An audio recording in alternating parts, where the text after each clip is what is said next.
एक बार की बात है, एक छोटे से गांव में दो बिल्लियां रहती थीं, मिन्नी और टिन्नी। दोनों बहुत प्यारी थीं, लेकिन एक दूसरे से हमेशा आगे निकलने की होड़ में रहती। कभी दूध के लिए झगड़ा, कभी मछली के लिए। हर बार दोनों सोचती, मुझे ज्यादा मिलना चाहिए। एक दिन गांव के बाहर एक घर की छत पर उन्हें एक बड़ी रोटी मिल गई। दोनों ने एक साथ छलांग लगाई और रोटी पकड़ ली। अब असली झगड़ा शुरू हुआ। मिन्नी बोली, ये रोटी मेरी है, मैंने पहले देखी थी। टिन्नी बोली, नहीं, पहले मैंने सूंघी थी, इसलिए ये मेरी है। दोनों की आवाज इतनी तेज हो गई कि पास के पेड़ पर बैठा एक चालाक बंदर सब सुनने लगा। बंदर बोला, अरे वाह, यहाँ तो मुफ्त का नाटक चल रहा है।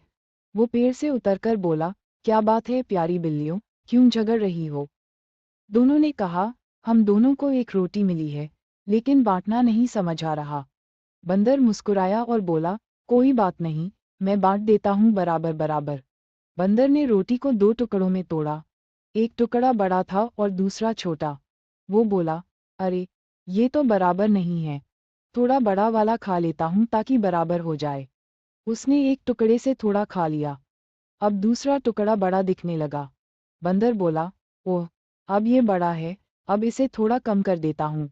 और उसने उसमें से भी खा लिया। बिल्लियां एक दूसरे को देखने लगीं। टिन्नी बोली, अरे ये क्या कर रहा है? मिन्नी बोली, शायद बराबरी कर रहा है। बंदर बार बार बराबर करने के बहाने रोटी खाता जा रहा था। धीरे धीरे रोटी के छोटे छोटे टुकड़े ही बचे। बंदर बोला, अब तो दोनों टुकड़े बिल्कुल बराबर हैं। और आखिरी बचा टुकड़ा भी उसने मुंह में डाल लिया। बिल्लियां चिल्लाईं, अरे, हमारी रोटी कहाँ गई?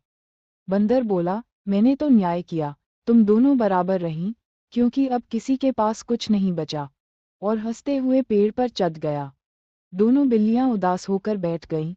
मिन्नी बोली, हमने झगड़कर सब खो दिया। टिन्नी बोली, अगर हम खुद बांट लेती, तो दोनों का पेट भर जाता। दोनों ने एक दूसरे से माफी मांगी और कहा, अब हम कभी नहीं झगड़ेंगे। जो भी मिलेगा, बराबर बांटेंगे। उसी दिन से दोनों सच्ची दोस्त बन गईं। और बंदर? वो पेड़ पर बैठा सोच रहा था, अब किसे मूर्ख बनाऊं? टर्न आउट सीख, मॉरल, ग्रेटर दैन, आपस में झगड़ने वाले हमेशा तीसरे को फायदा देते हैं। मिलजुल कर रहना ही सच्ची समझदारी है।